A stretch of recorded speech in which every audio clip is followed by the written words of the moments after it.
Hi, thank you all for coming to the fourth annual Parren J. Mitchell Symposium.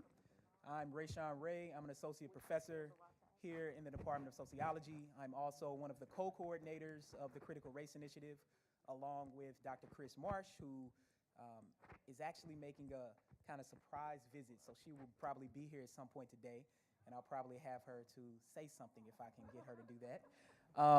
Because I think that's always important. I want to first just briefly talk about the Critical Race Initiative. The Critical Race Initiative is a group of faculty and graduate students and undergraduate students who come together to engage in critical scholarship as it relates to race and ethnicity.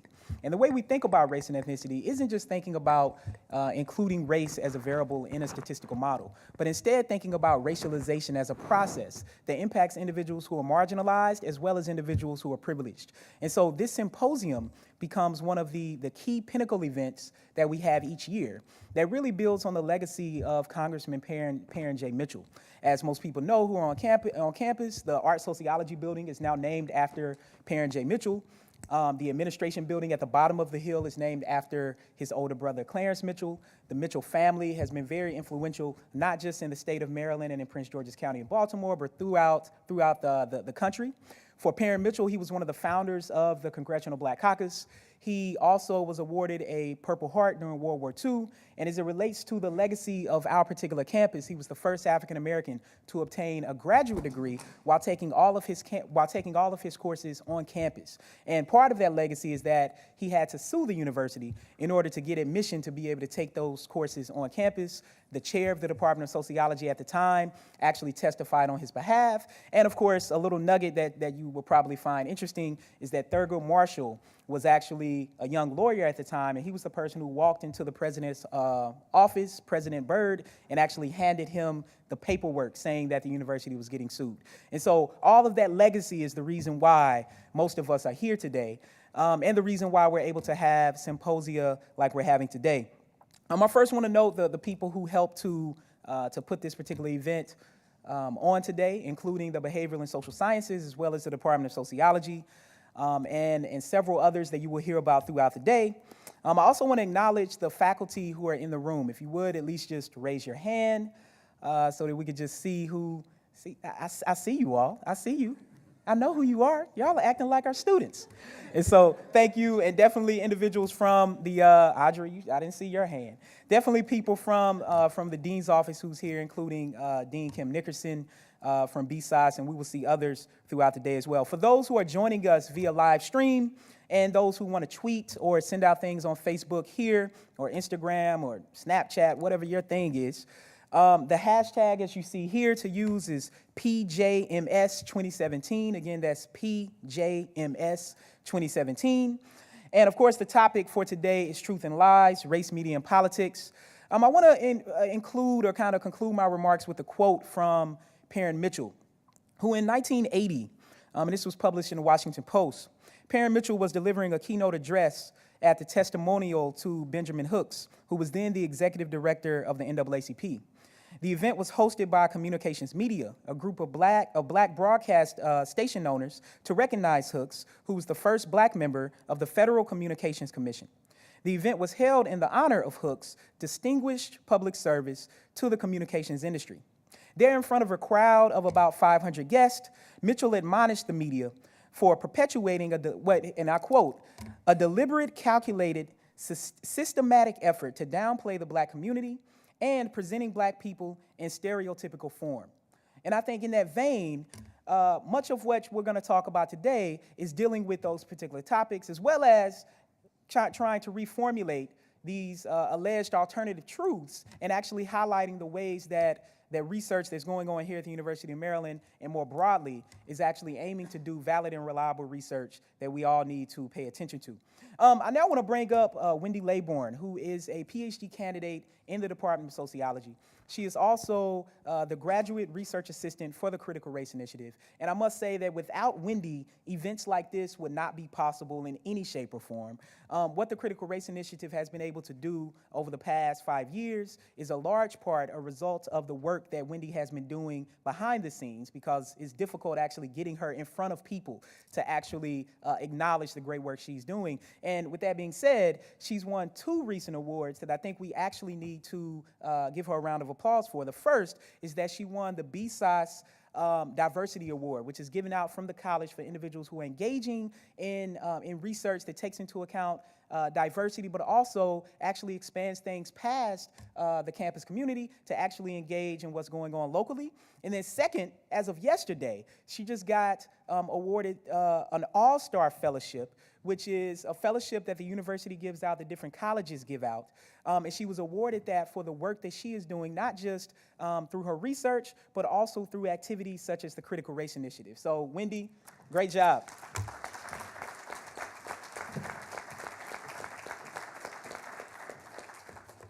Good morning, everyone. It is my honor to introduce the moderator for this morning's session, Candace Randolph. Candace Randolph has worked in the media industry for 14 years. She is currently a producer for BET Network's Creative Integrations team in Washington, D.C.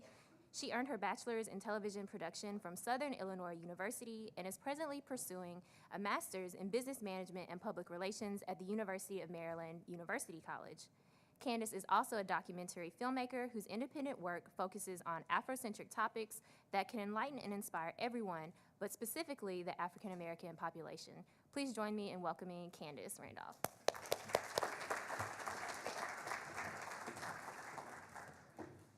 I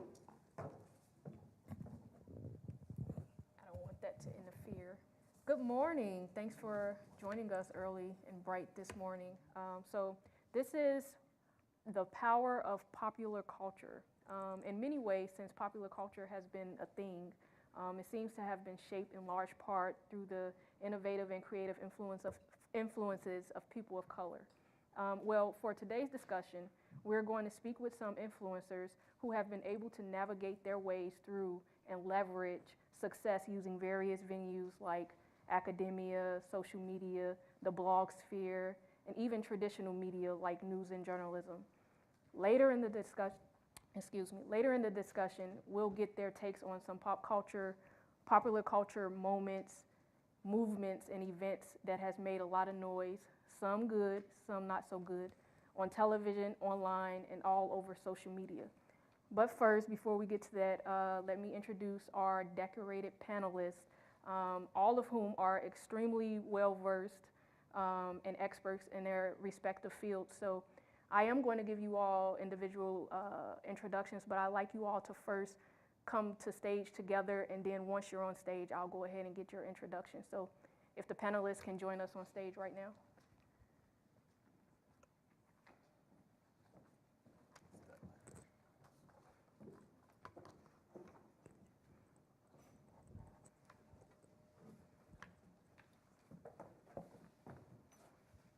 Awesome.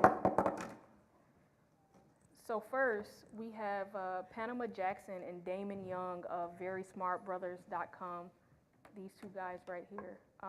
Panama is co-founder of the award-winning Very Smart Brothers and author of 2 books. Your Degrees Won't Keep You Warm at Night, The Very Smart Brothers Guide to Dating, Mating, and Fighting Crime, in the upcoming Very Smart Brothers Guide to Bougie Black People.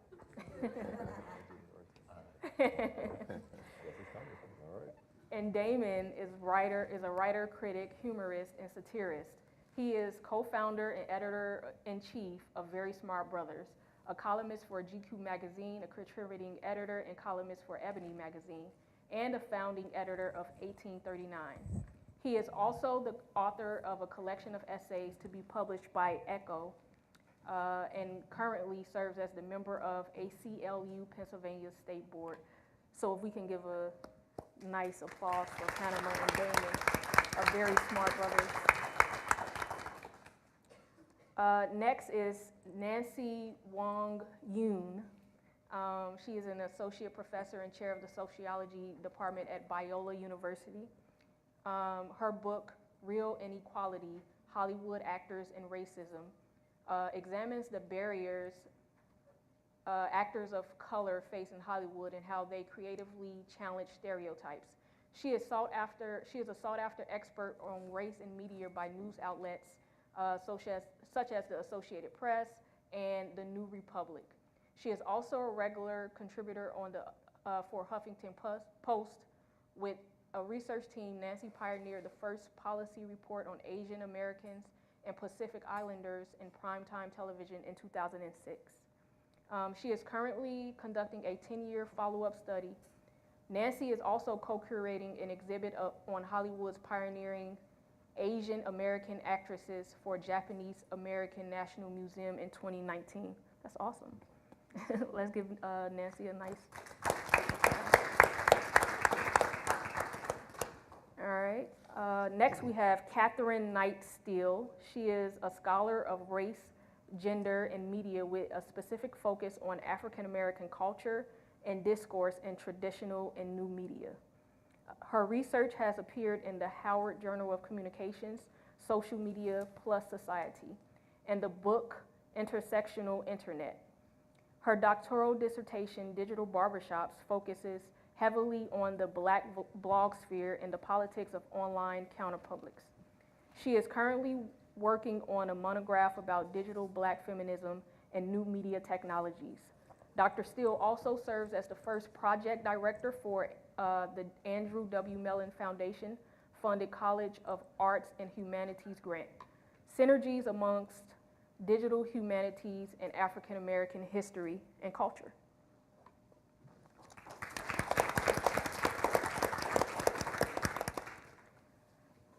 And last but not least is Brian Foster. He is a writer and scholar of the Black American South. Currently, his work centers on post-Soul Black life in rural and small-town Southern communities.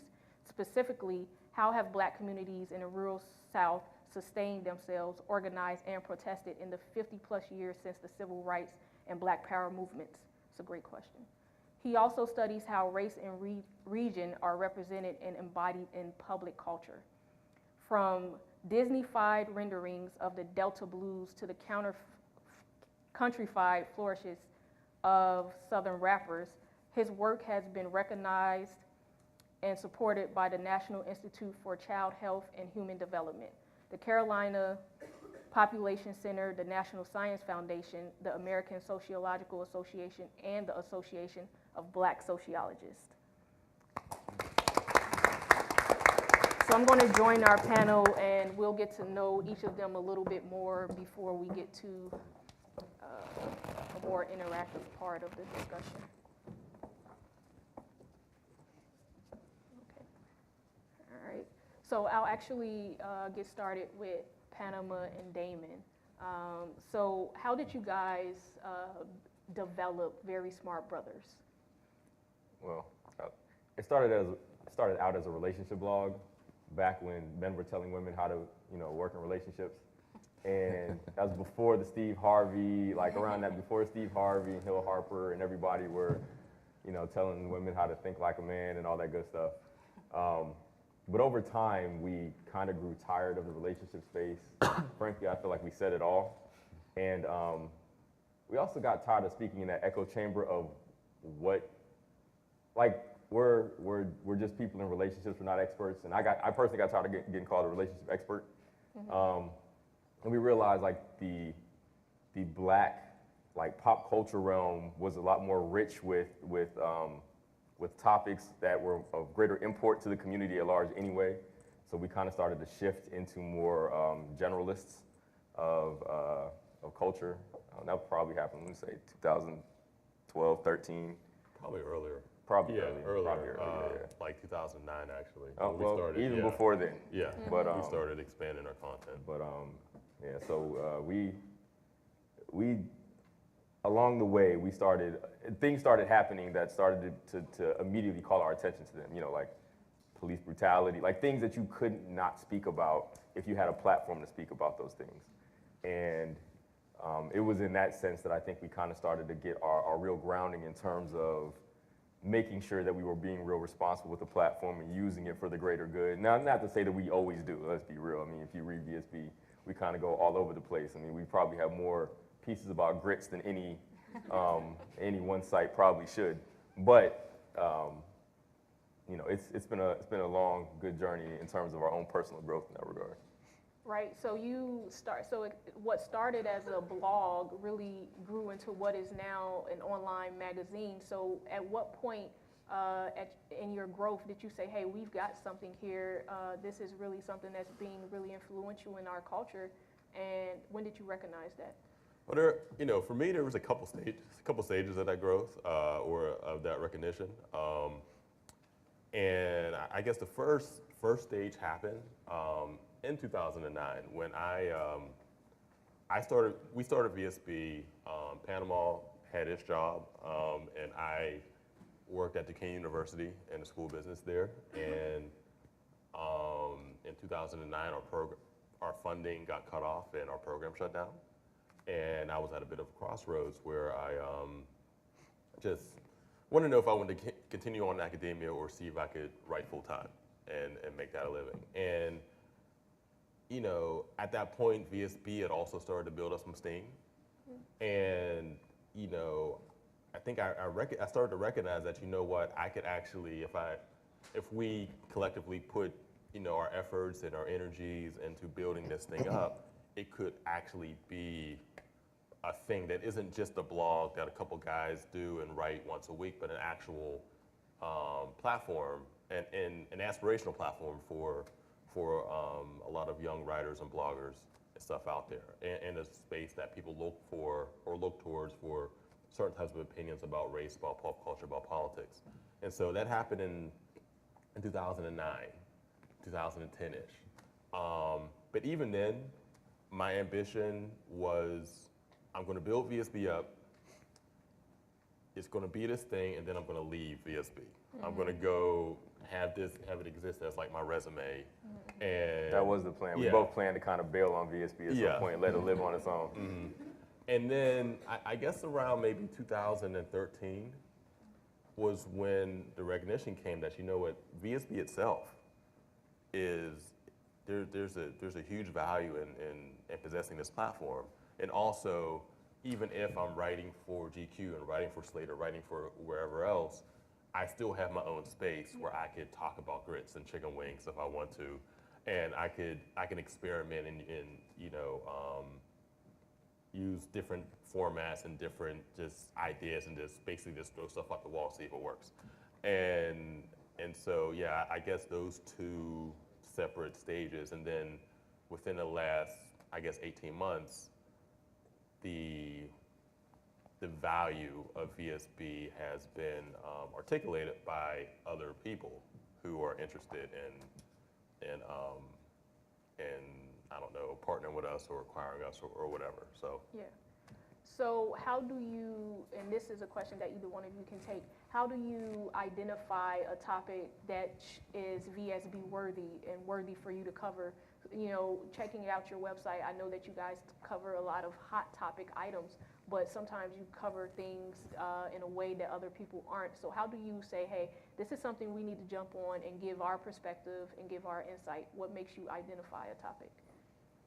I mean, some of the stuff is no-brainers, right? I mean, the Shea Moisture thing that happened yesterday, I mean, we kind of had to talk about that. Like things that every black person is talking about or that are large in the blackosphere, for the most part, we kind of feel a desire to jump on in some, we try to do it in at least in a unique way. the blackosphere. The blackosphere, that's a place, Okay. man. That's a thing. That's a place. That's the If the first. sunken place is a place, the Yeah, blackosphere is a blackosphere. place.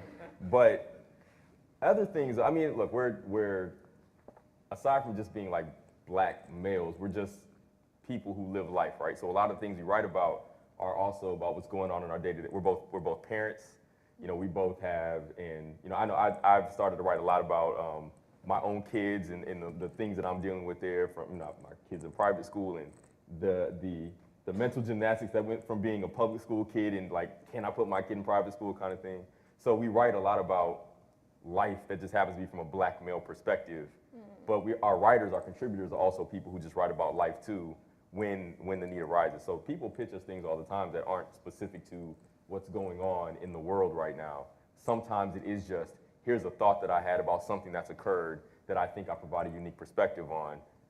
What do you guys think? And we have a certain number of writers that pretty much have an open door that we trust wholeheartedly with the things that they send to us. Usually if they send it to us, we're going to run it.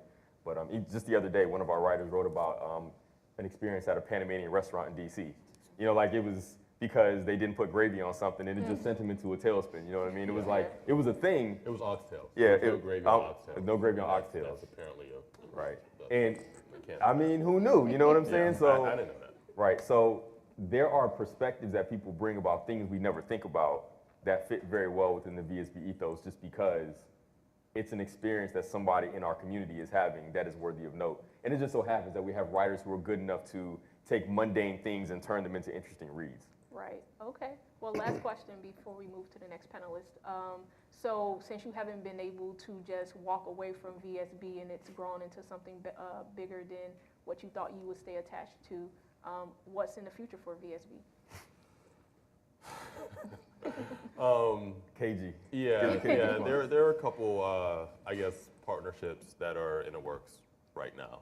We can't really speak too much of them at the moment. But, we're going Hollywood, so we can't speak on those things. You know? Yeah, there's some stuff that's in the works. Also, so big things. Yeah, big things things. popping. Also, I'm working on a book right now. Got a book deal last year, and that's, even though I write for other publications, everything that I've done is off of the strength of VSB. Like people approach us, approach me, approach him, and it's off of the strength of the work that we ended up doing on VSB. And so I'm working on that right now. I know Panama has a lot of stuff. There's pipeline, lots of hats that he wears, literally. But literally. Yeah.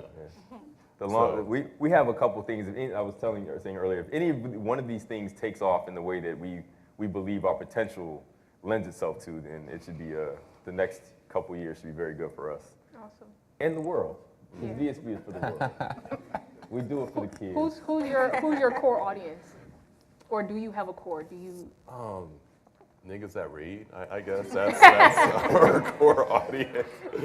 I mean, that's the crass version of it, but yeah, I mean, effectively, black folks that read and black people who read on purpose. So, like that is our core audience. Though amazingly, our stats indicate that we probably have about a 40% non-black readership. So there's a lot of people lurking in pain. It's not too surprising, but a lot of people trying to get some perspective on the culture, so to speak, who send us emails. They might not comment, but they send us a lot of emails saying, thanks for the black perspective on that. Yeah. I did not know that black hair was a thing. So that happened. Yeah. And the thing is, if you're, if you're not a part of the demographic I just articulated, you're still welcome. We do love everybody. Clearly. You're still welcome to come to VSB and read. And please come. Don't take my words as like exclusionary, because it's not just for niggas who read. Well, thank you guys. We'll actually get back when we talk about some of the videos that we'll watch. We'll get your insight on some other things. Nancy, so you're extremely busy apparently. What were some of the key findings for your 2006 policy report on Asian Americans and Pacific Islanders in primetime television?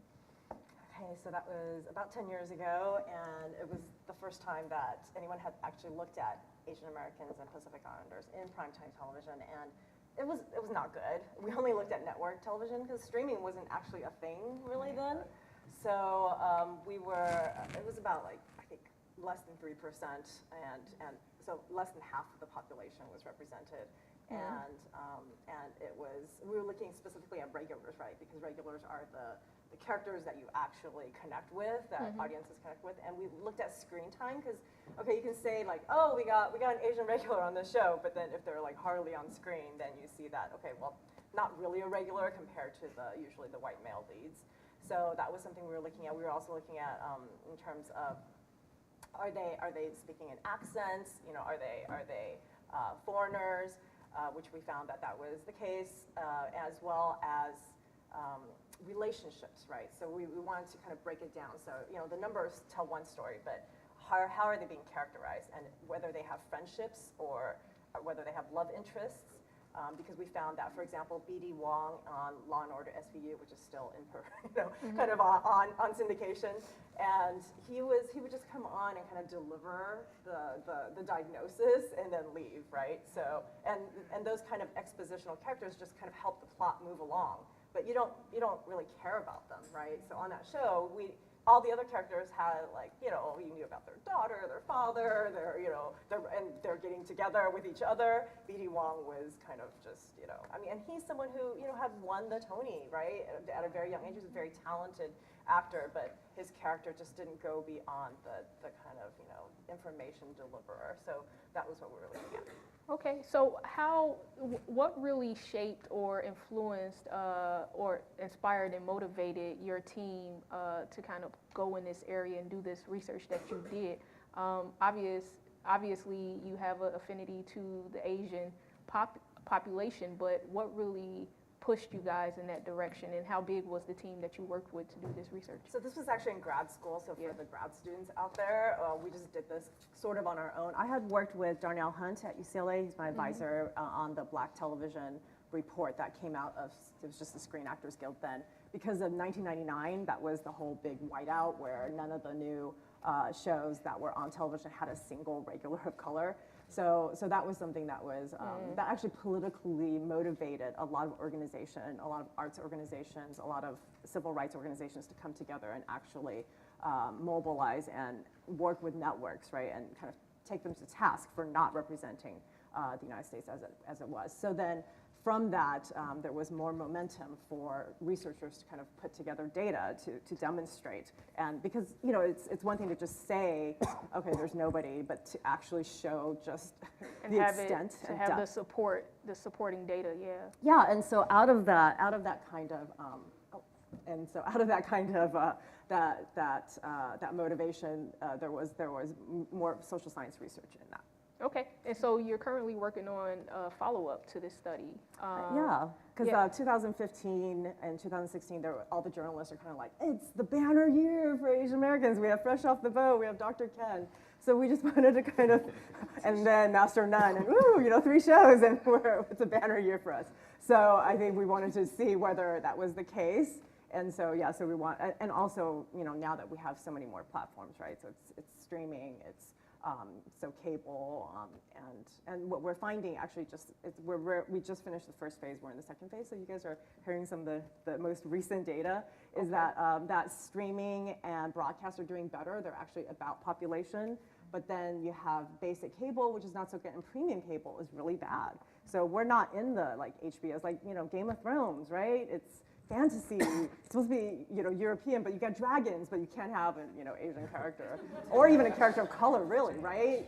But so some of the biggest hit shows are still missing, and those are the shows that are rewarded, right, in the Emmys and the Golden Globes.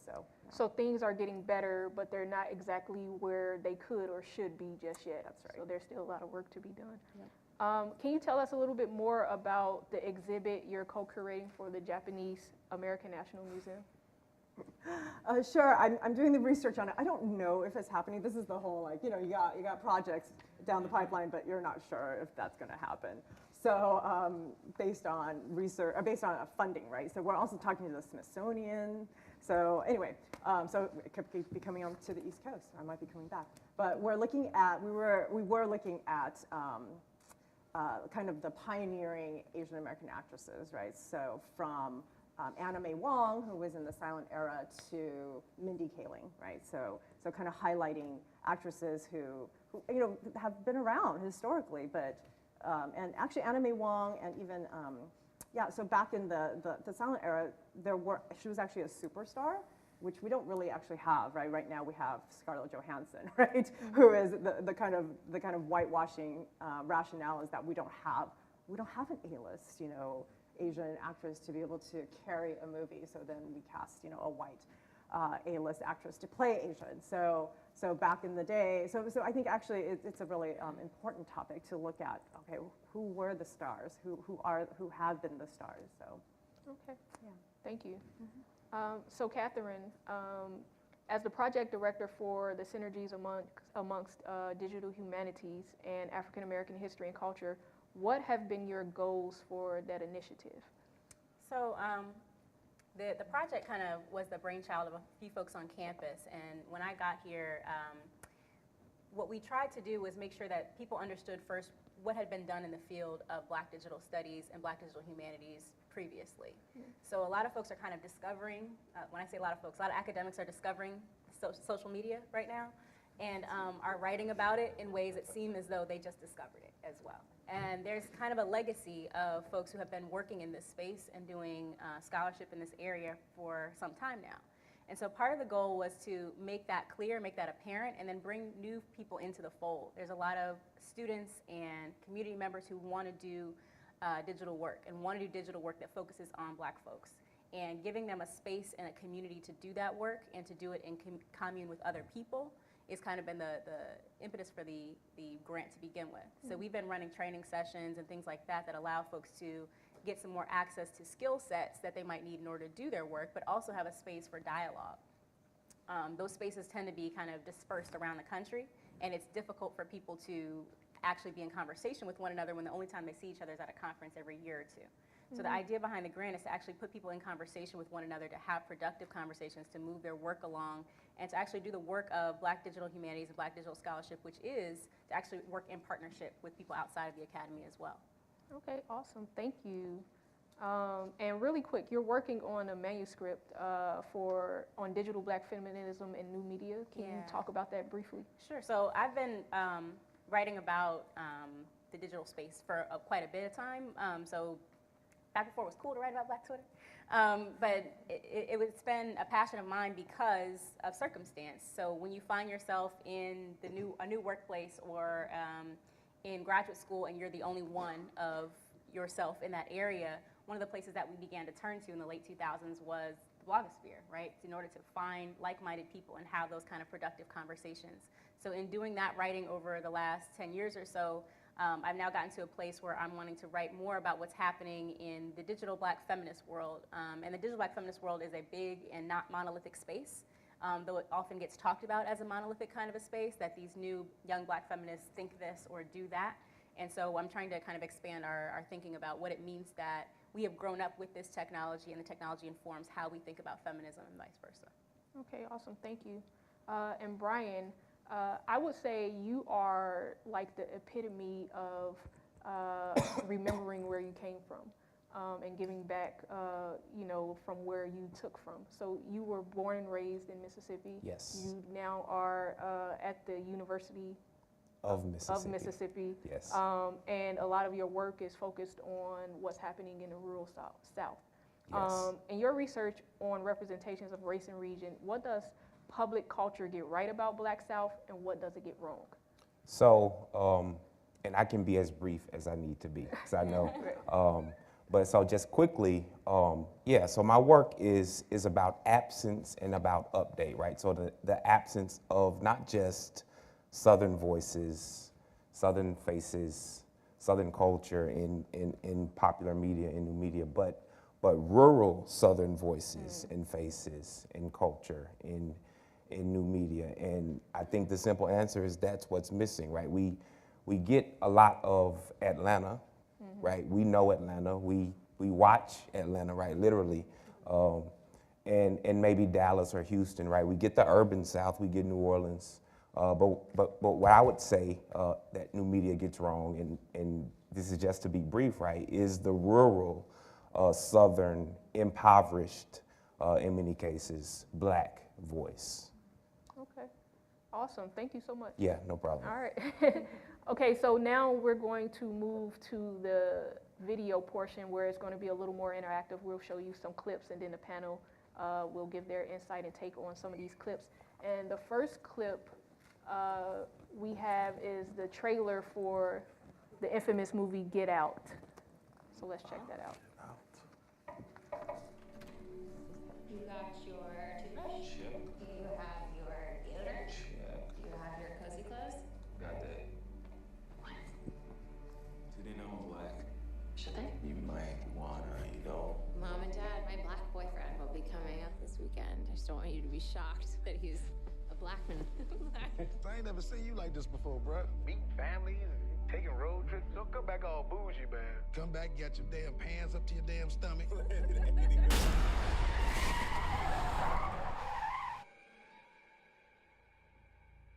So you guys coming up from the city? Yeah, we're just heading up for the weekend. Can I see your license, please? He wasn't driving. I didn't ask who was driving. I asked to see his ID. Call me Dean and you're hungry, my man. So how long has this been going on, this thing? We hired Georgina and Walter to help care for my parents. When they died, I couldn't bear to let them go.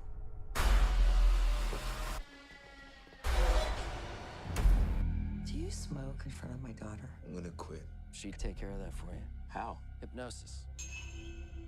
I'm good, actually. You ready for this? I'm back in the beat. So look, I go do my research.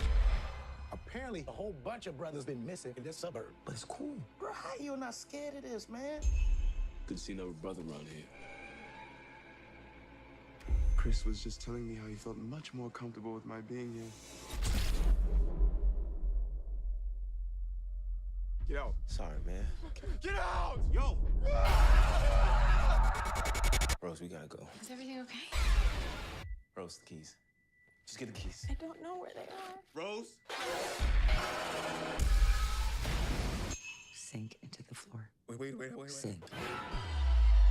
Mine is a terrible thing to waste. Terrible thing to waste.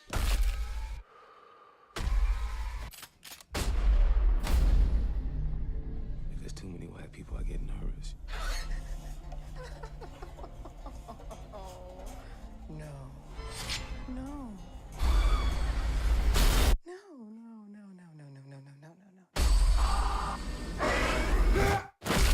A mind is a terrible thing to waste.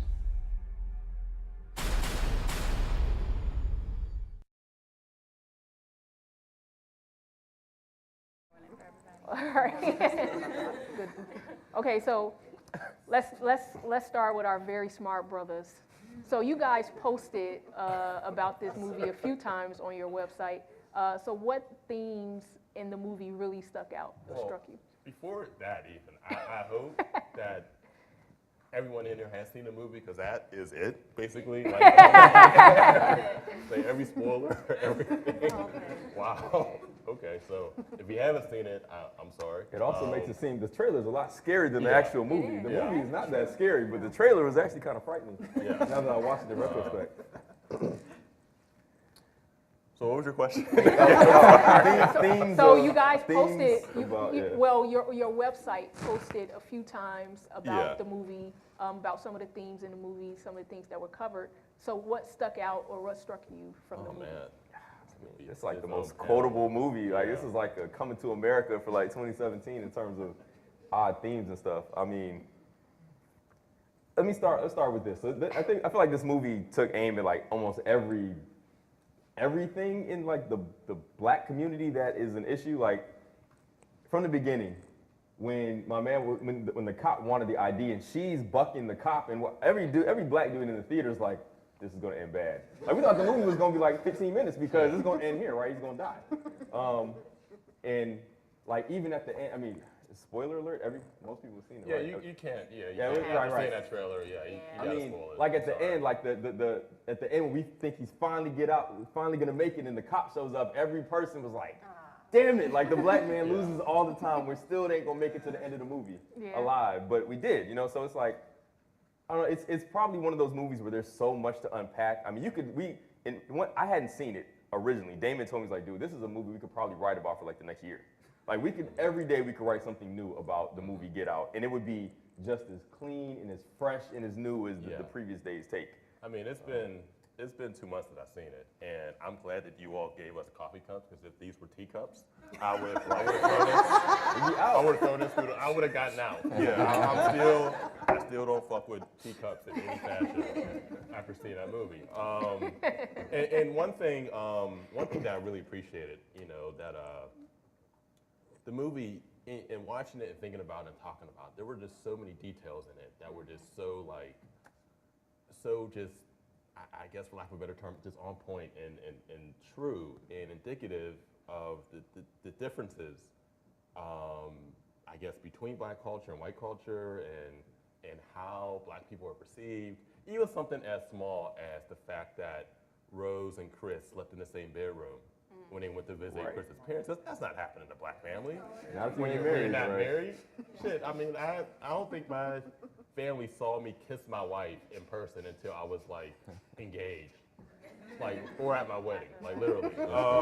So yeah, one of the things that that's just not happening. The fact that when they were stopped at a police officer on the way there, and she was just really indignant with the cop, and you could see Chris like, yo, we don't do this. This is not something we do. She extended the interaction with the cop. You're supposed to make those short and sweet. You only answer the questions you're asked, and you keep it as short and sweet as possible. And even in the first 5 minutes of the movie, where she reveals that, I didn't tell my parents that you were black. I mean, who does that? No, you definitely. Yeah, you have to notify. You have to let black people know, or you have to notify white people in the suburbs that there's a black person coming. One, and you also cannot allow your black friend or your black boyfriend or girlfriend just to enter this crucible of whiteness without them getting the heads up, because we fear that shit like this is going to happen. And which is a real fear, by the way. The one piece that we didn't write that I've been meaning to do that I never got to was, I feel like this movie justifies a black man paranoia, which I feel is like, honestly, like, it's innate to every black man, like this paranoia that there's always somebody out to get us. And the thing is, I think it's, all you need is that one time to justify it, and you validate it for the rest of your life. Like, they coming. And this movie is like the validation that this is, now obviously it's not gonna happen this way. I mean, this is a bit extreme, but that setup of walking into a situation that you're unprepared for and like being like beat over the head with all these things, like the paranoia of not being prepared for a situation, right? Like, that's very real. I will say one other thing too is, I wonder how many conversations this started between mixed race couples. Now look, I'm mixed, so my dad is black, my mom is white, but they haven't been together for years. I don't know if they even speak to each other ever. But I just kind of wonder what kind of conversations this started, because in something I wrote, I was like, I bet as soon as this movie's over, like you get in the car, you're on the way home, and it's like, so we gotta talk about this, right? Like we have to have this discussion. Like, is this how your parents viewing me? Like, is this what's the deal here? Like, I haven't met them yet. Y'all live in a house with a basement. Like, is your mother a hypnotist? Like, what's like, how, as absurd as it is there any realism in this, like this, again, the paranoia that we have, like how much that paranoia is gonna meet reality? And so that's a great segue, so I'll pose this to the rest of the panel. So given that you said it's somewhat extreme, and it is to some extent, so is this movie more satirical or realistic, or is it a legitimate conversation starter for real race conversation? For me, the horror of the movie is that it is realistic, right? That it is, in many cases, actual, right, and literal. And of the many things, right, that we could talk about, for me, I wonder about the conversations among just white folks, right? So for me, like, this is about the arrogance of whiteness and white privilege, right? That this family, in all of their wealth and education and accomplishment and status, wants to create this world where they can live forever, right, at all costs. And as is the case actually and literally, right, not satirically or metaphorically, that often comes at the cost of black bodies, of black women and black men and black culture. And so for me, it's absolutely realistic. And so is that why this movie has been able to jumpstart conversation? Because this movie really took off and became a thing, and still is. Is that why this movie has been able to spearhead conversations about race relations? I think part of the more so than other movies have. Part of the brilliance of the movie is that it's not written for the white audience. And I mean, so I think that all of the inside information, all of the pieces that you understand if you're a part of the culture are actually what makes it a brilliant take. Because to my sense, Jordan Peele is writing for his black audience. There were lots of moments in there that you don't get unless someone explains it to you if you're not a part of the culture. Right. And those are moments that I think are actually really powerful. when people are not actually saying, let me make this healing movie where people can come together and have a robust conversation, what he's doing is creating a space for us to reflect upon what life is. To be Black in America is to experience paranoia, is to experience this, is to have these emotions. And if you all want to watch, and if you all want to learn, please come and do so. But this is not, that's not what the space was created for, right? And so I think that's indicative of where a lot of the most powerful and profound conversations about race happen are when we actually have guarded, created spaces where Black folks can actually speak freely, talk carefully about issues that are important. And if white people want to read VSVs or watch Get Out and have really insightful conversation and want to learn, yes, that's great. But that's what makes the movie, I think, real and has the ability to be real and to actually be profound in some way. Yeah, I agree. I'm sorry. Really quick. Really quick, too. And also, just going back to the whole realism point and how, you know, it's definitely social satire, but it has grounds in a reality and very real fears and anxieties that a lot of us possess. And, you know, there's the whole idea of missing people and the missing and how that what happens in that movie isn't able to happen, even in this pretend movie universe, if missing Black people aren't disregarded and not cared about, and people just don't follow up on them. You remember when the TSA, when his man went to go see the cops, and they laughed him out the office because of, you know, and he had actual evidence that, hey, they're taking these people and, you know, doing something with them. And that's something that is real, is very real. And, you know, and we know that even in this pretend movie universe, if the roles were reversed and you had a Black family with the handsome Black son seducing white women, like that, just like you would have had the National Guard, Mike Pence, Walker, Texas Ranger. You would have had everyone in the world looking for and on the case. But even in this pretend movie universe, there's enough truth to that reality where it's believable. Yeah. We could actually talk about this topic for a long time, but we have to move on. So we're going to hear from the lady who actually initiated the Oscars So White movement or created the hashtag. Go ahead. My name is April Rain, and I am the creator of the hashtag Oscars So White. It is very premature to assume that because there have been quality performances, that those performances will actually result in Oscar wins. Twitter has always been my platform, you know, where I speak to my community, and the very first tweet said, Oscar So White, they asked to touch my hair. It was a reference to an issue that Black women face, you know, from a very young age, because our hair often looks different or has a different texture than our white friends and colleagues. There's a fascination with our otherness. And so to me, that sort of epitomized the fact that white society just doesn't include us in the way that they should, and that we are relegated to, all too often, a different and often lesser status. Harry Belafonte and Viola Davis, and there were a myriad of actors and actresses who had been talking about the lack of opportunities for marginalized communities. I think social media just provided a really nice vehicle to put these three words together so that people around the world could easily understand the issue and galvanize it for a lot of people.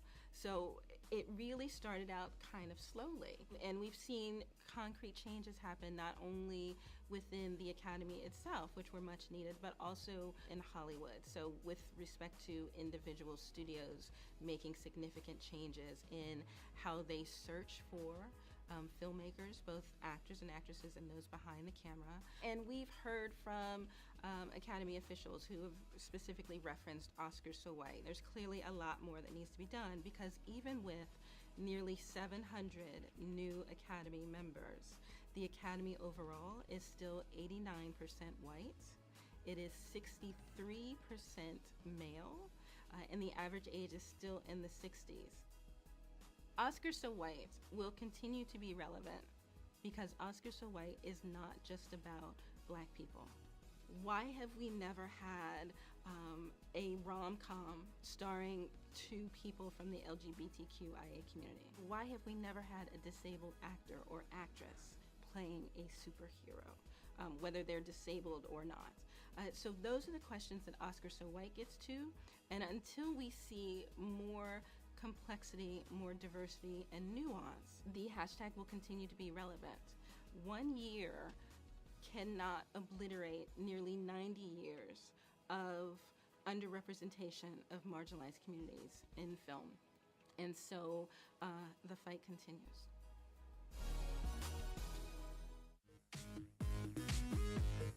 Kind of emphasizes the fact that Oscar So White was really just a starting point for a bigger movement and bigger growth and people of color moving forward in Hollywood and in the entertainment industry. So Nancy, a lot of your work that you do really focuses on the barriers that people of color face in Hollywood.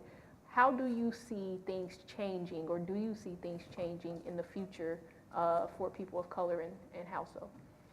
So I think the hashtag Oscar So White was useful because it really brought into consciousness in terms of general public, even though this stuff has been, like she said, been going on for 90 years, right? It's been a problem. But I think the fact that celebrities then started to use the hashtag and actually say, we're not going to, like Spike Lee saying, I'm not going to go to the Oscars, that brought, greater notoriety, and it actually compelled the Academy to make some changes, some serious changes, right? Because the Academy has not made any changes.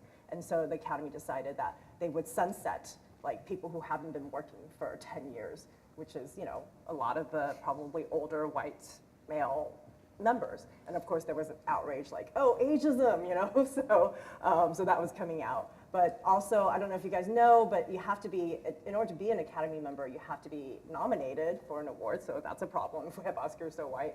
Or you have to be brought in by a current member, right? You have to be kind of, it's a very kind of nepotism in the industry. And so Cheryl Boone Isaacs, who's an African-American female, she is the head of the Academy. And that's the irony of it. I know. Actually, I think she was actually brought in because this controversy has been going on for 2 years, or 2 years prior to this past year. And so she actually then said, no, we're gonna make some changes. We're also going to actually invite, purposefully, intentionally invite people of color and women into the membership. So they inducted about 600, I think this last year, and about 40% were people of color, 40% were women. And so that, although I would say that, I would argue it has to be 100% for it to actually change, because I think it only bumped it like 1%, right? And how many years do we need of that for that to happen? So I think that there are changes. I think television, because of what I said about the 99,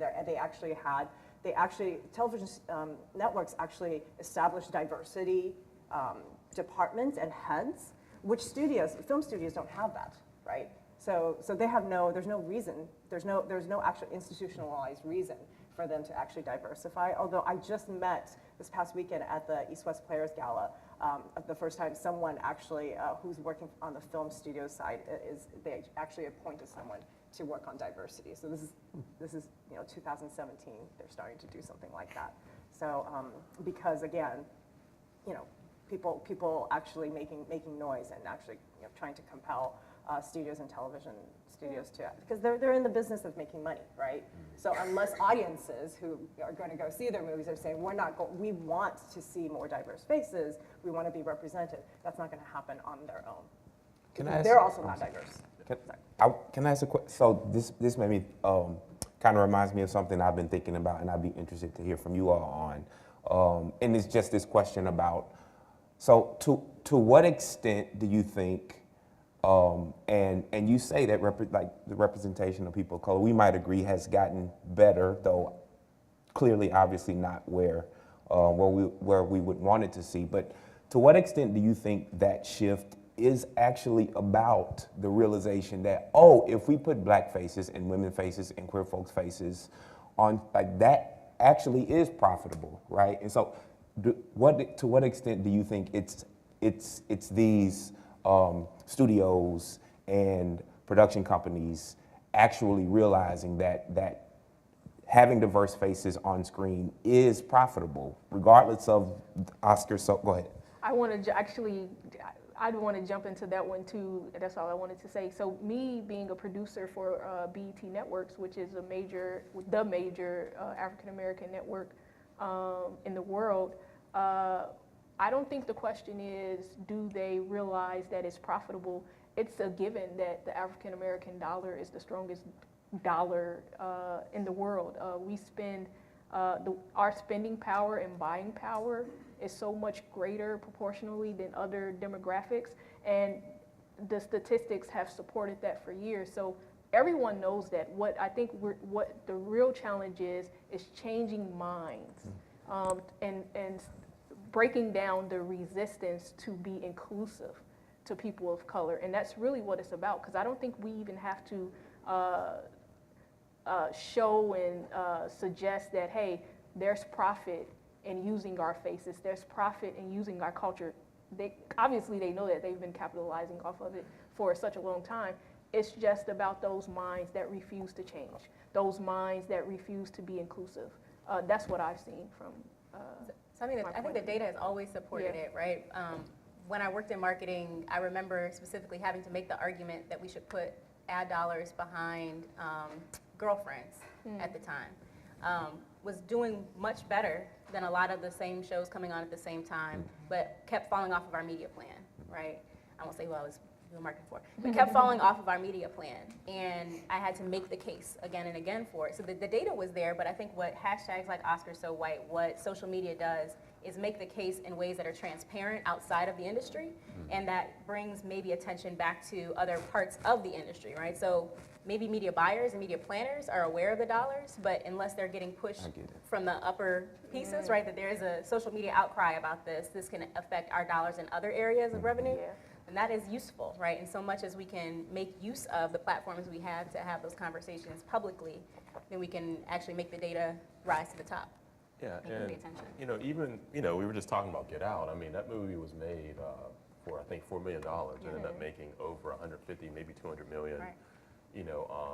Hidden Figures was a blockbuster movie about these black women working at NASA. And it did better than La La Land. Yeah, it did better than La La Land with Ryan Gosling and Emma Stone. We brought up Ghost in the Shell earlier, where it got all types of criticizing for whitewashing, and then it bombed. And so why not? And it comes back to the whole mindset you're talking about, where it's like, well, if the evidence is there that having accurate representations actually is profitable, so why not do it? Why take that chance of putting Scarlett Johansson in this movie and then take the chance of getting the social media pushback and then watching your movie bomb and then not make any money? Why? And the thing is, white people aren't the only ones who do that. John Ridley has caught some fire recently for his miniseries on Showtime Gorilla, where he,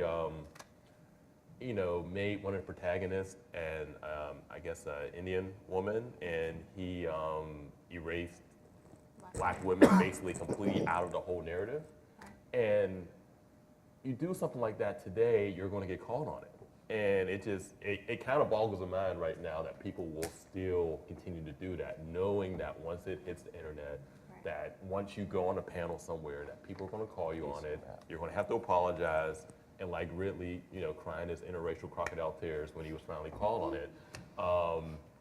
So yeah, it's deeper than just the dollars and cents thing, where it's almost like this existential resistance to that type of change. In both cases, I think it points to, in one case, us not seeing the possibility for black folks to exist in their full humanity on screen, and how unsettling a proposition that is for studio heads, right? Of being able to say, like, I think a black person could fill this role is not I don't know if it's I don't want them to, so much as I don't even consider it, right? I don't even take the moment. It doesn't occur to me that a black face would fit in this position, because this isn't about black things, right? Or this, in the same case with Ridley, I would say, about experiencing the full humanity of black women, right? And that if a black woman doesn't fulfill this particular need that I have to tell a particular narrative that I have about black women, then it doesn't occur to me they should be in this role, right? I see women as not black women, and so they don't fit in this space.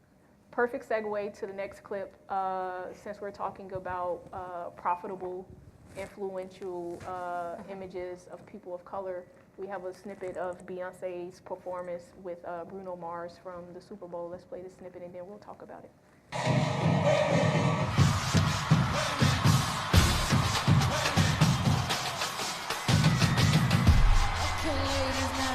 Information. Okay, ladies, now let's get information. Prove to me you got some coordination. You just might be a black Bill Gates in the making.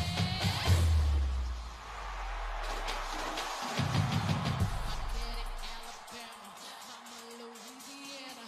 You mix that Negro with that Creole, make a Texas Bama. I like my baby hair with baby hair and afro. I like my Negro nose with Jackson Pollock nostrils. Earned all this money, but they never take the country out of it.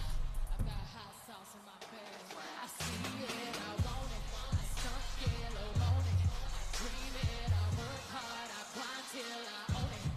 Twirl all my haters, Apollo alligators. Casino, Turbo, no chaser. Sometimes I go on, I go hard. Take what's mine, I'm a star. 'Cause I play.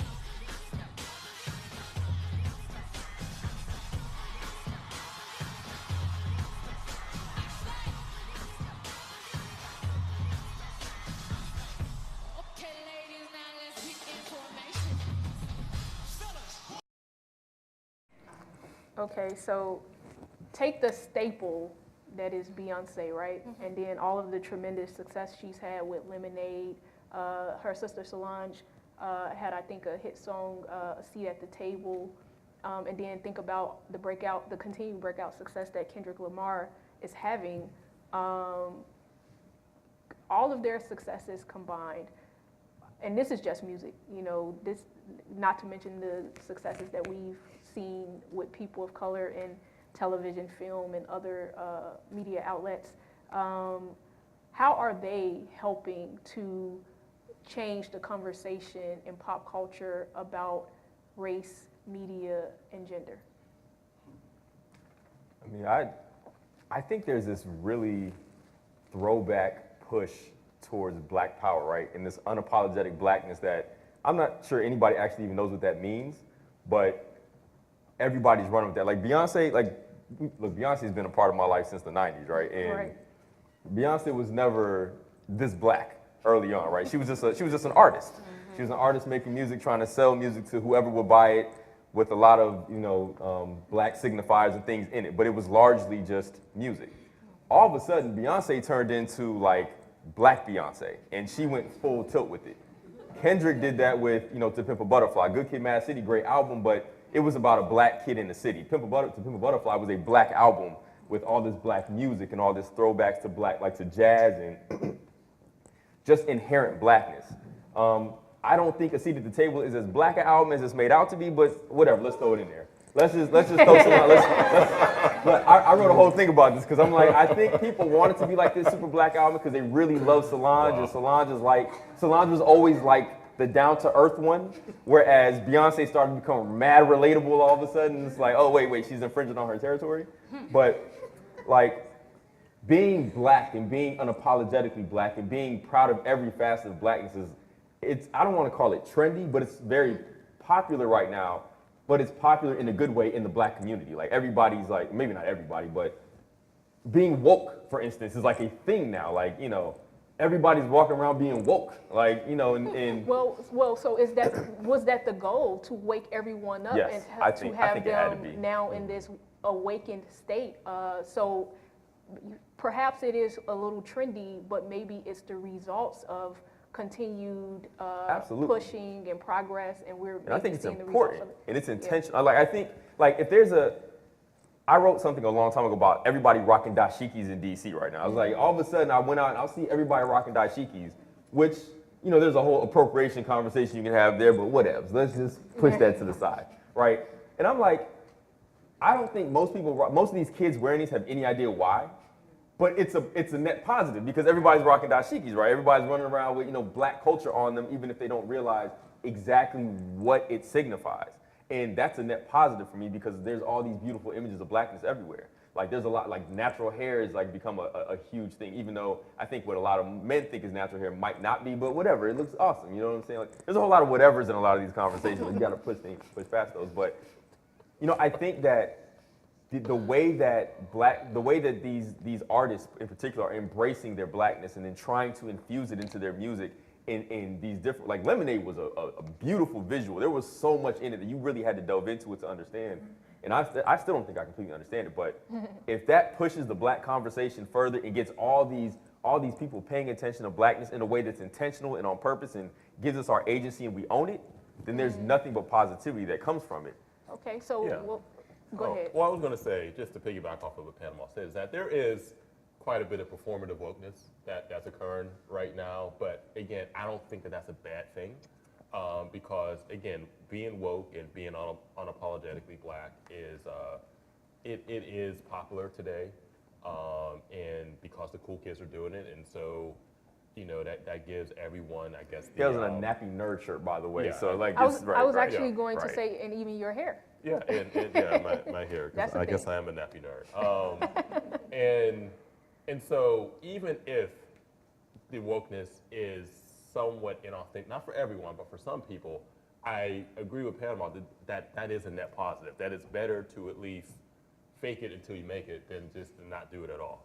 Because again, that you know.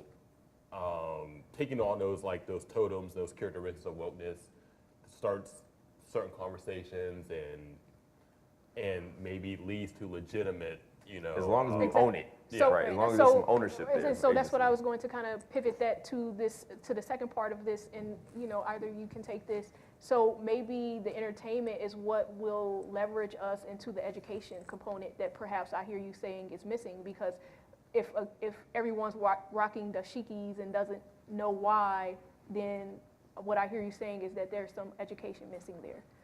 So maybe from the entertainment, we use that and then we go into educating ourselves to actually be woke as opposed to just being trendy about it. What do you guys think about that?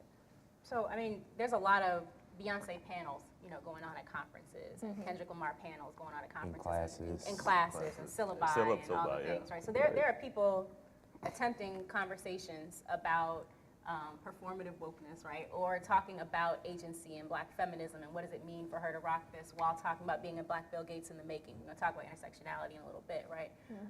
And those are all good things, I think, too, right? It's all good that we're having these conversations and that we're willing to engage if we begin with a place of remembering that we can't do that dissociated from the legacy of what it has meant up until this point. Right. So we can't start from here as, look, everything is black and black is great, and forget how we got to that place or why Beyonce can make a turn in 2017 or in 2016 toward this, you know, kind of a visual of blackness. Why can she do that at this point? What has her career been to this point that allows that transition to happen? What's going on with Kendrick and with rap prior to now that, you know, To Pimp a Butterfly can come out and be successful, or that he can perform on the Grammy. So if we're thinking about it contextually and we're still able to situate that conversation intellectually, I think that's a really great thing.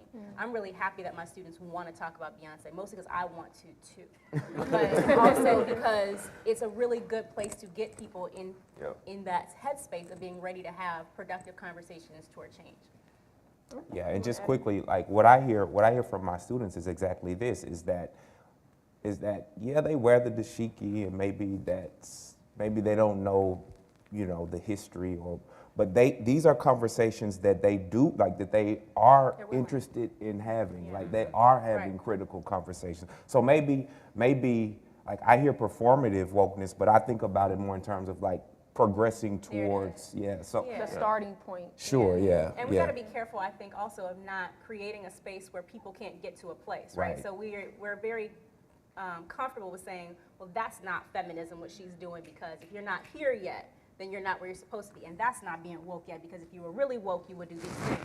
There's a way to approach this where we actually are bringing people into a fold. I mean, this is the teaching part of it, right? And so maybe in my personal life, I'm not always willing to bring people along for the ride, but like as a teacher, it's really important that we see people where they begin. And respect the process. We get to a process, right, of getting to a place of understanding how these identities are connected, how systems of oppression are connected to one another, and how we have to really think through that. And I agree, I think students have been, in my experience, really willing. I think millennials get the worst rap when, in effect, they actually are making the most progress in a lot of their conversations, a lot of their thinking, a lot of their use of technology. That's another subject. Okay, thank you.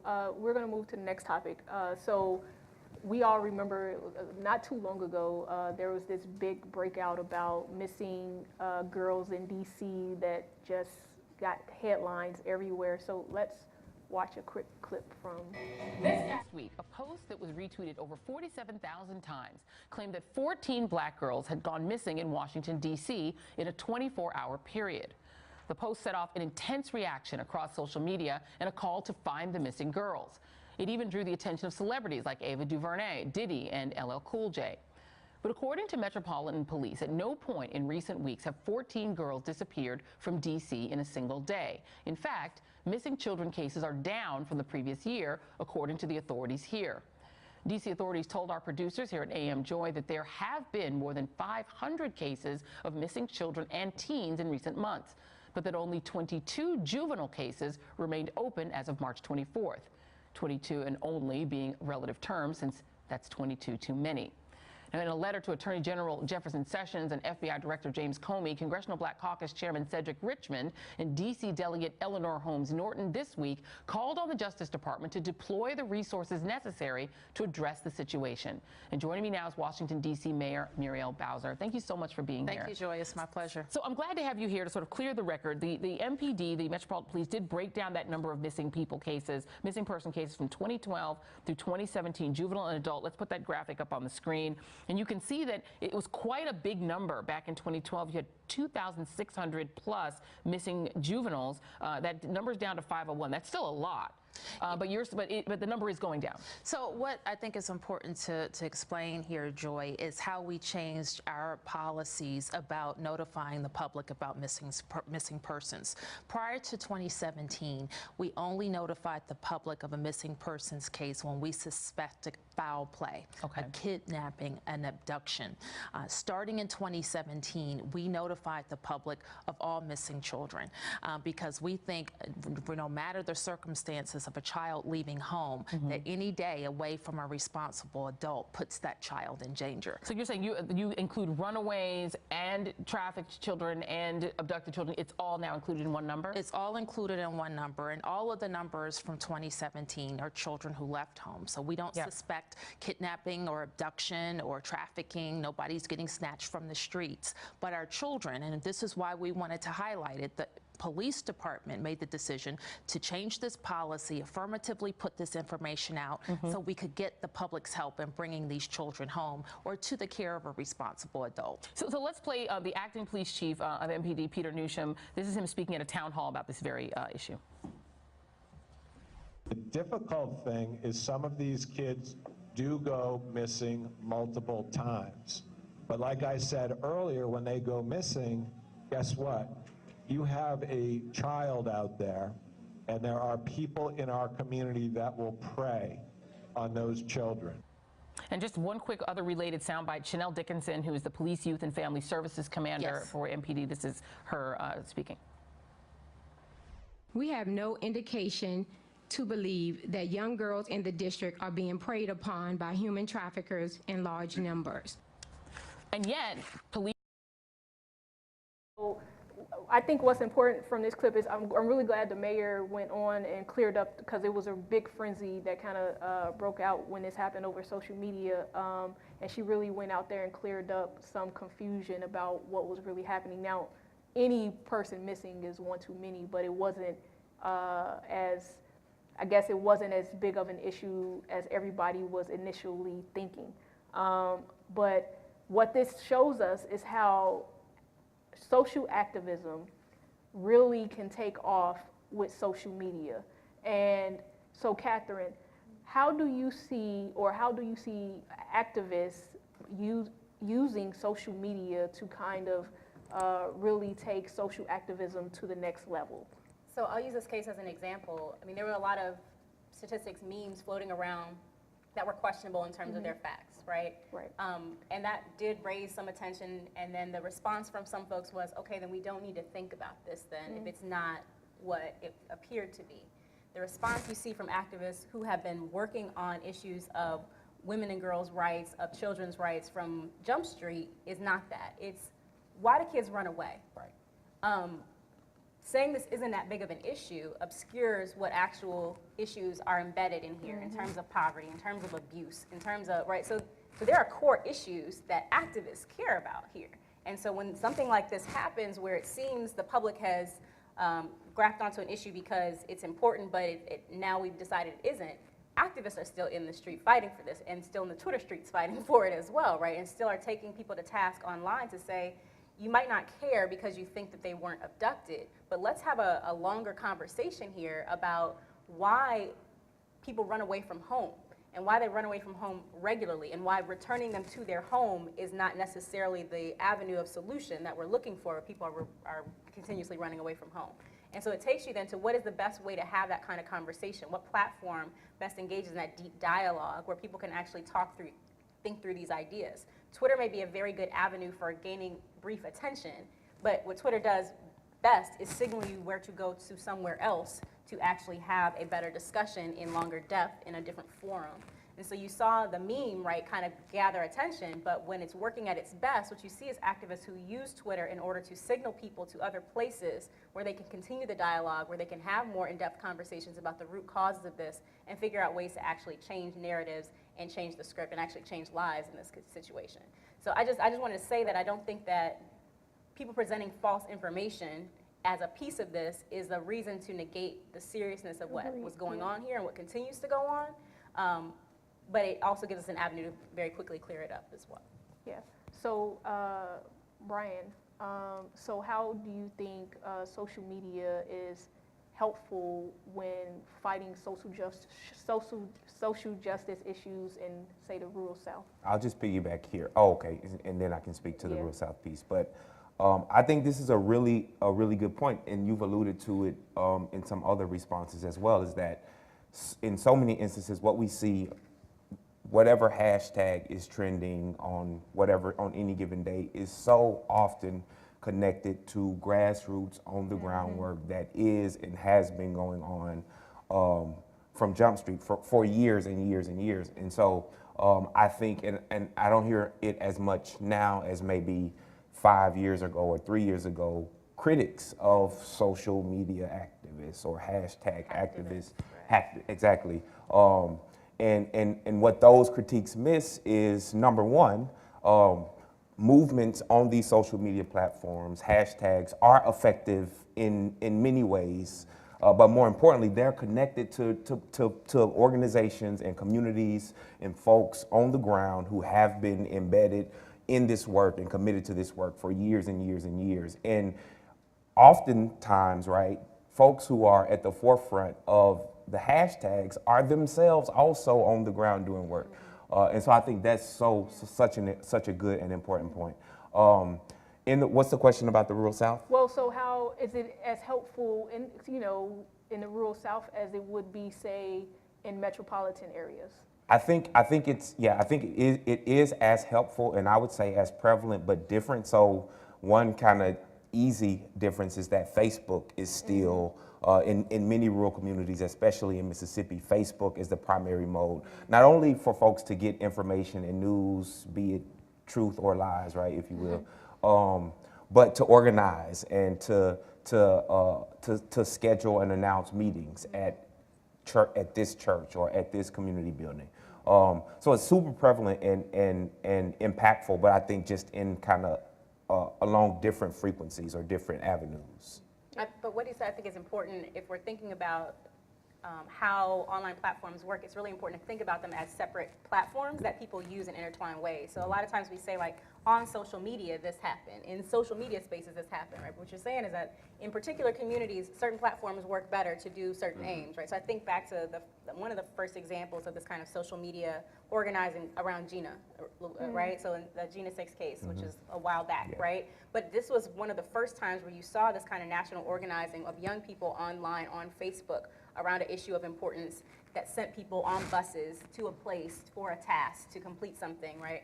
But when we're having these conversations now, I think we do a disservice when we act as though people exist in a social media universe that is not significant to where they are geographically and socioeconomically, and how they interact on Twitter is different than how they interact on Facebook, right? And depending on different life stages. So it's a complex conversation that deserves that kind of complexity in the way that we tease it out and think about how people use different platforms differently for different reasons. Yeah.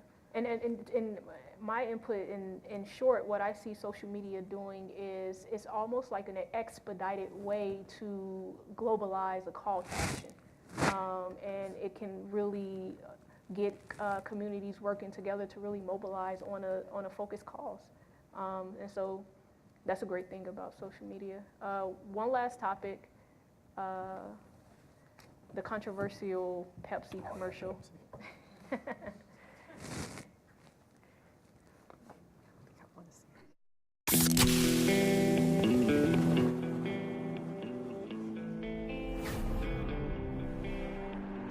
Some said never, but they never done come. Yeah, and took our trust. It's been winning, but the lovers ain't done. Yeah, not on my watch. Took all my rights away. Telling me how to pray. Won't let us demonstrate. Wrong. We are the lions. We are the chosen. We're gonna shine out the dark. We are the movement. This generation. You better know who we are. Who we are. Yeah, if I sunset fire when the fire was ice. No, and so the light took all my rights away. Telling me how to pray. Won't let us demonstrate. Wrong. Well, living the goal with the pride. All of the lions will strive. Working so hard to unite. United, we tired of lies. Tired of lies. We are the lions. We are the chosen. We're gonna shine out the dark. We are the movement. This generation. You better know who we are.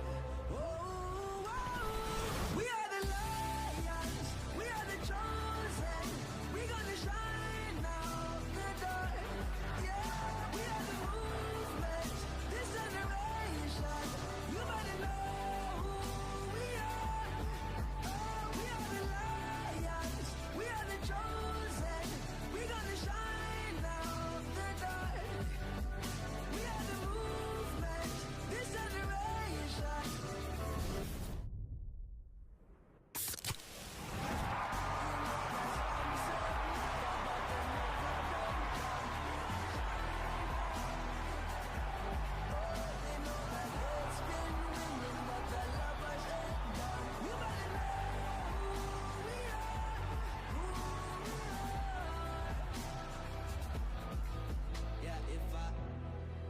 Obviously, there was a big team of people who watched this, who created this, and said, "This is great."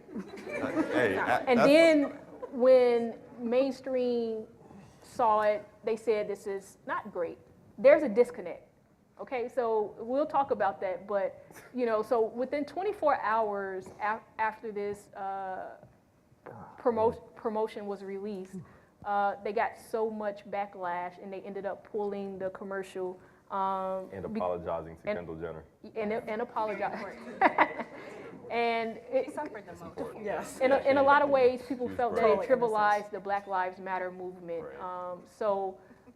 And recently, I mentioned to you guys earlier, we just had something similar happen with the Shea Moisture brand, where they put a spot out. It wasn't received well at all, and it was pulled. They issued an apology. So, given these two instances, how does mainstream how does mainstream co-optation affect racial justice movements? Let me say something real quick. Yes. I think it's almost fair to put Shea Moisture or Pepsi on the same plane. Like, aside from the outrage, like, this was textbook what not to do. Like, if every marketing class in America doesn't play this as, here's everything you can do wrong in one commercial, like, the Shea Moisture thing, I feel like they missed their mark. Like, they were trying to do something, they missed their mark, they copped to it quickly. This was like, they took everything you could possibly do wrong in one.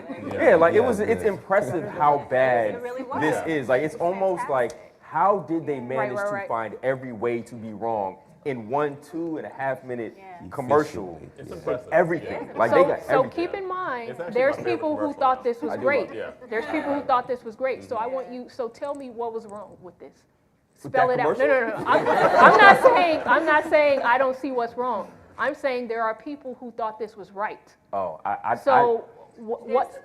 I think there's what's more wrong? people who, not, okay, sure, I'm sure there's somebody who was like, that's a great commercial. Right. I think that there are actually more people who were upset at the outrage and thought it was right. Right. Right, so most Right. of the backlash wasn't like, I really liked that commercial, it was fantastic, it spoke for me and it spoke to my spirit. It was, I don't like that y'all are mad about it. Right. You can't be mad about this, right? It's a distinction, right? Is that like, you don't have the right to say this is problematic, and therefore I like the thing, whatever it is, right? We do that quite frequently in our current political system. And the problem is they basically just turn, like, protest march into Coachella. And that just goes to, to your lead question about, social justice movements and just the whole ethos behind them and idea behind them becoming minimized. Right. And even going back to the whole performative wokeness thing, where, these Pepsi people, This is team of performative people, wokeness. yeah, This is performative wokeness. they obviously were trying to say something, but they weren't actually saying anything. They were like, okay, we're gonna put some breakdancing black people in it. We're gonna put like Kendall Jenner in it. We're gonna have Pepsi. We're gonna have. They were doing a checklist, like Yeah, diversity checklist. it was right? a checklist of wokeness, and Right. they just hit every point, but it was They're all present. there was no integrity to it. But even here, what's missing is black women, right? Like, She was there. Right. There was one. And There was Right, I saw that. There she was there to one catch black Kendall woman. Jenner's wig. So if you move through this frame by frame, the one black woman. imagery. And so I'm just thinking, like, Yeah. we could talk specifically about Black Lives Matter, the movement, or name any other movement in the last 60 years that black women not only have centered, but have organized and carried, right? And so I think one answer to this question is what happens when mainstream media co-ops, right, these movements, is that black women and women of color more broadly, but definitely black women in particular, fall through the cracks, right? So why did they decide to leave out a strong presence of a strong African American woman? Let's spitball. So again, I don't think we're sitting at the table. Who do we want to leave out, right? Like, I So don't it's think not that that. that's how this goes generally. But when we exist in a society that does not allow black women to be fully human people that we relate to, that we empathize with, that fail, that lose, that we cheer for, that we cheer against, when we're not whole people, then we're not a part of those conversations because we're not on the front of the mind in that way. Right, and so, and this trickles into all areas of representation. It's why I can put a face of a black person on a screen and they still not represent humanity. They still are not somebody that I relate to in some specific way. This is why it's powerful when we do have representation of black folks where I'm rooting against them, right? So Annalise Keating, I don't want her to win sometimes, right? Like, I want her to fail at life sometimes because she needs to get that. And so that is powerful when I have the ability to say, I don't like this black character. And not because they're a stereotype, but because they're a fully human person who's doing something I don't care for right now, that doesn't align with me. And that's okay for them to be there and doing that in that moment. And so again, I don't think it's this weird, and I always say this to my students in ad classes, like, people aren't sitting around like, let's conspire to like leave the black folks out or to marginalize them in this ad. I'm not in your mind, I'm not in your thinking, I'm not in your purview because you don't see me. You don't fully see me. I'm there to catch the wig, right? Like, that's the lens that you see me for. Well, And so that's is where I that enter. deliberate? Is choosing when you make Who does the choice? makeup? Who's gonna do, right? Who's doing her hair, right? So the moment where I think of black women is, what service do they provide to me regularly that I can associate them with? Okay, then that's a place where she could, sit in. A couple of thoughts. The Coachella thing. I think it's interesting. So I've seen this a few times, but watching it now I'm noticing that the co-leads with with Kendall, is that her name, Kendall, is a Muslim woman and an Asian man, right? I think that is intentional because those are kind of cultural appropriating kind of groups that Coachella, like, let's get the geisha outfit, let's get this, let's get that. So I think the fact that there are no actually black co-leads, right, with her. It is these two kind of mysterious ethnics, right, that we can easily exoticize. And then I'm going to make an argument that I think that this does capture the movement from maybe a white perspective. Because I look at the marches now, they're kind of fun things to go to, right? Where we wear pink hats, right? Where we make cool signs. I mean, I feel like when I thought about going to a march, I thought, I'm going to bring my kids. It is kind of like, it's now hip. It's become Coachella-ized, the march, right? So I think that the whole kind of idea of the march is from that kind of white perspective of what kind of how fun marches are now. So for the guys, when you saw the black males that they decided to depict in this spot, did you see yourself? I can't dance, so I didn't see myself. I do break dance, dancing. Yeah, but I did not. I didn't see myself. Yeah.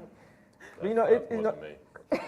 I mean, it's fun. So stuff like that. I mean, when I watched it, and I watched it for in the macro sense, right? Just everything's wrong, and it's clear. We don't even know why they're marching. Like, we don't even know what's going on, right? This is just right. This is a movement to something. And it just so happens to be cops there there's an adversarial relationship that a Pepsi will solve. Like, that's like what was on the whiteboard, like movement, march, cops problem, Pepsi solves everything, right?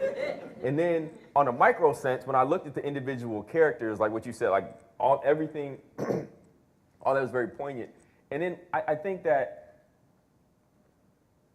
from an individual sense, I agree 100% that this was a march from a white perspective, but a white privileged perspective, not one of anybody who's actually been on the ground. So the individual, the micro pieces that were placed into it were the ideas of, man, what if I were having a march, what would I have in a march?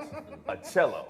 Like, there would be a cello, and then somebody would break dance, because, I mean, like, dance is like a very spiritual thing, right? And like breakdancing, that's spiritual. And like, we need somebody taking pictures because art. Like, it's like all these individual micro pieces that were put in there in very deliberate, ignorant as hell fashion, because the people that were creating this very image have no idea what it actually means to be on the front lines of anything, right? And I think if you had brought one person, regardless of ethnicity, regardless of anything, into the room to view this, to focus, one person who's ever been in a march to focus group this by themselves, they'd have been like, everything about this is wrong, you're gonna get fried. Like, the $2 million you spent, the $2 million that you spent to make this is gonna pale in comparison to the $30 million that you're gonna spend on the damage control that you're gonna have to do, right? So I did not see myself in it, but I would not, like, that wouldn't be my march. You know what I'm saying? Like, unless I know what's going on, like, this is just a march for a conversation. We're marching to talk. We're marching for Pepsi. We're marching, you know, we're marching for liberation, but of what? Like, what's the liberation that we're fighting for? And that's, I think, the biggest issue with this. Like, every one of these movements is a real fight for something. Right. And for this to exist in a space that is fighting for nothing but smiles and happiness, and effectively the Coachella moment of bringing everybody together to enjoy the moment of something. Like, this is like Occupy Wall Street, but the happy version, right? It's just, that's what frustrates me most, and what impresses me most about the ignorance of the people that were able to put this together and get it all the way through. Like, how could you be that damn ignorant of what's going on, of people and bodies that are actually in harm's way, regardless of color? Like, there are so many marginalized communities that this managed to hit on in one space, that everybody who worked on this should be fired immediately. For ignorance. Like, I don't, like, that's what, like, we laugh about it, but that's what really frustrated me about it. And like the Shea Moisture thing, maybe I'm giving grace there. I'm sorry, I'll make this quick. Maybe I'm giving grace there because I kind of see what their point was, though they went about it in the most wrong way possible. Like, I kind of got it, but they missed the mark. Whereas with this, it's just wrong. The Shea Moisture is, just do better. Like, y'all wrong, but come on, like, you know better. I think what's interesting, though, is that the reaction is different, because with Pepsi, I don't know, a whole bunch of people were just like, I'm never drinking Pepsi again. But there's some real animosity towards Shea Moisture from black women who have used this product for years, who are like, you missed a mark, but you didn't have any business missing the mark. Like that, like Pepsi, we know you, right? Like, okay, you're gonna mess up. But there was some real, like, deep hurt from the shea moisture. So Yeah, I get you. that's I true. feel you. I think that they are trying to expand their horizons in ways, right, and miss the mark. But like, there was really reaction of like, you had no business missing this mark. You knew what your mark was. We told you what the mark was. You You're can be making money on capitalist this and mark. considerate, but they weren't. They Right. missed the considerate mark entirely. So we have to move into the Q&A part of it, but before we do, so with the Pepsi, I would challenge though. I wonder if it's ignorance or arrogance. I'm not so, I will have to think more about it. I think it's a bit more arrogance actually, Yeah, because I can't believe that everyone in the room was ignorant to what this There was made. a conversation about about this not being about anything, right? Like there was an intentionality behind, like we want to make sure we don't center a black male at the front with his hand up because that will mean it's about Black Lives Matter. We want to make sure that we use these characters because this is what Asian Americans mean in our mind, and it's peaceful, and so we can put them at the forefront, and people won't respond to this in the same way that they would if there was a black man at the front of it. When I say ignorance, by the way, I mean ignorant. Right. So like, Gotcha. let me clear that up. I mean more ignorant, not not ignorance Which- in the which- textbook definition. Which I is mean, a symptom of ignorant arrogance. as in you dumb ass, like you ignorant, like that way. It's an intentionality. Black Yeah, and as anyone who's worked with like a larger corporate, entity knows that when you try to create anything creative, there are so many levels. There are so many people Of that have to approval, sign off on yeah. stuff, and lawyers that have to vet things, and departments that have to read emails and go. I mean, for something like this to exist, you're not just asking everyone in line at H&M to join your, to be in your commercial. You're actually, this is a process that takes months and millions of dollars to complete. And throughout that entire process, which probably involved, hundreds of people altogether, no one, again, it's, Nobody, I think it's nobody more, in a position it's to more, stop. yeah, Nobody in a no position to position of stop. power Well, was able to say something. Okay, I stop know it. we have to move to Q&A. I'll give this insight. So I've worked with, I'll say Pepsi's competitor, because I work in marketing at BET, and everything that I do is tagged to a client. So I worked with their competitor, I'll just say that. And we had a web series with them, and it wasn't so, and yes, we had strenuous rounds of approvals through different people, and they wanted to capitalize on the eyeballs on our network, and they wanted to brand their content with us and all that good stuff. That's what we're here for. However, when they would come with an idea and we'll say, that won't work with our audience. That's a little too this, that's a little too that. They steadily persisted because they had an agenda. And regardless of how we pushed back, they would still persist with the way they wanted to do things, almost as if it was a tunnel vision and a tunnel focus. So that's why I'm a little apprehensive to say that it's ignorance. I think it's just, I know what I want, this is what I want to do, and I want you to yield to me as opposed to me yielding to you and your expertise of your audience. And so sometimes, I won't say this happens at BET, but I'll just say sometimes you'll have corporate executives who won't stand strong enough, and then they'll allow things to get pushed through that should have never seen the light of day because the client was so pushy. The client was so persistent. So I've seen that happen time and time again, and that's just the reality of what we're dealing with, sometimes. So with that said, we'll move to Q&A. I know you all probably have questions for our wonderful panelists here. So do we have a mic or no? Okay. Okay. My name is Victor Harrington. I'm a sociology major here at the University of Maryland. I have a kind of comment and a question about the Pepsi commercial because I've seen on social media people talking about, the Pepsi commercial and Kendall Jenner and commenting on like Kylie's page and everything. This is my first time seeing it. It's trash. As far as like when you asked the women of the panel if they saw representation of themselves, I don't think I got cornrows that can grow that long. Like that is a representation of black men in that was not necessarily the best. I think that potentially Kendall, I guess my question is, was Kendall supposed to be like the black woman because she's not technically white? I guess what people try to say. She's all the way white. Like had like the blonde hair, ripped it off, and like It was the Kardashian, yeah. No, she's fully white. That's what she's supposed to be taking the place of a black woman in that respect of. Oh, no. Yeah. Who wants to I didn't take? catch that. I don't know. mean, no, she's white. In every conceivable definition therein. Like her sister, you're talking like how like her sisters aren't, okay. Yeah. No, I didn't get that personally. I don't know if other folks felt a connection with her in the Black community, but that wasn't how I interpreted the ad. And I think it was actually really important that it was a white woman that was centralized there, right? Because her decision to march and to protest, we have to think about within the context of how white femininity is reflected, right? So I think that it was really important that it was a white woman that was there, and the response to her, of the apology to her after, really matters in terms of her white femininity, right? Like, she is to be protected, right? So the flood of tweets was, oh my goodness, this poor girl is getting it, right? Girl, grown woman, right? So like, so the extent to which we're willing to go to protect white womanhood, right, even when it's all kinds of wrong, in this case, was something I got. So I didn't really read her in that way, but I don't know if someone else did. Yeah, maybe there was some type of blackness by osmosis.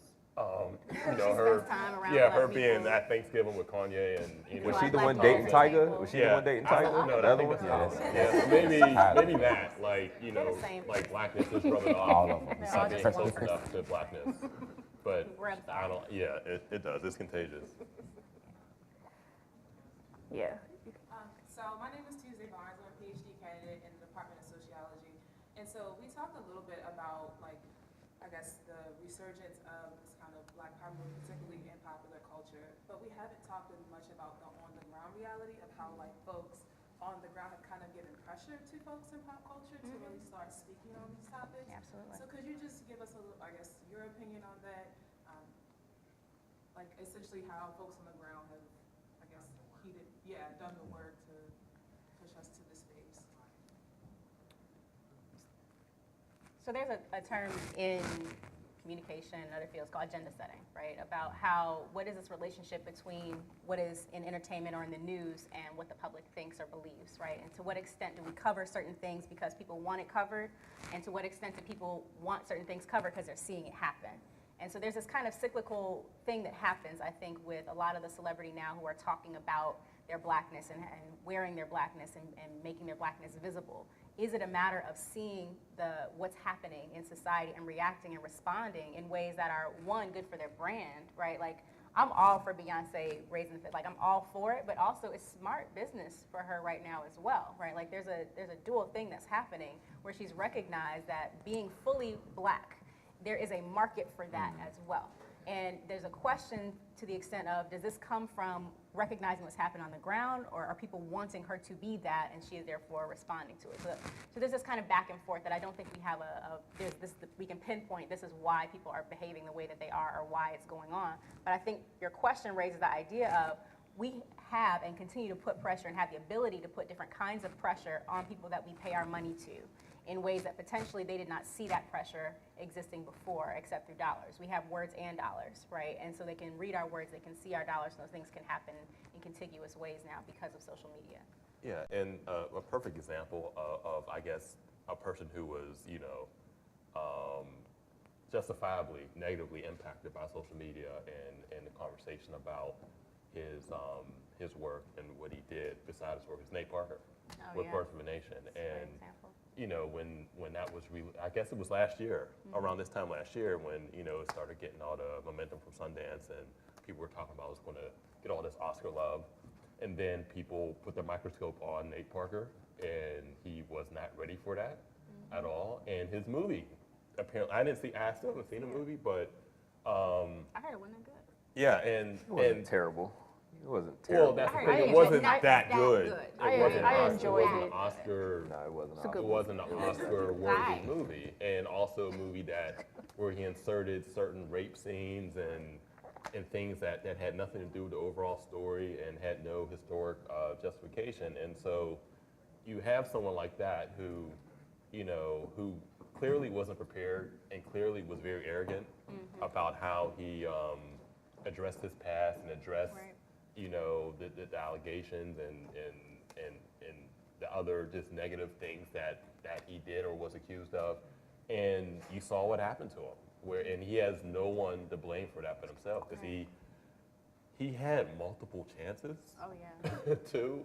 He doubled down. Yeah, he doubled down. Yeah. I mean, there was a point where he did an interview with Ebony where he was very contrite, very apologetic, That was and later. people were like, okay, we'll pull back. And then he went and It's like you started. have to have people. And like the summary of today's clips are like, you have to have people. Yeah. And like your people need to tell you what to say. And so Mhm. this is my pitch for like strategic communication. Like, this is a good field, undergrads who are here, because there's always going to be work for you Yeah. in thinking through how to address these crises, because they're not going to go away, and they're only exacerbated now by our ability to interact more directly with brands and with celebrity. Have the people. It came out that afterwards that he rebuffed Oprah. Like Oprah was trying to give him some advice, and he was like, nah, I don't want your advice, Oprah. I'm like, who says that? All right, so we actually have to wrap. I can't take any more questions, unfortunately. I know we want to continue talking, but I want to let our panelists have any final thoughts that they may have before we end the session. I don't know. I'll just say for the students here, kind of to your point, it's really, and I guess I'm not too far removed from your seat and from many of your seats, but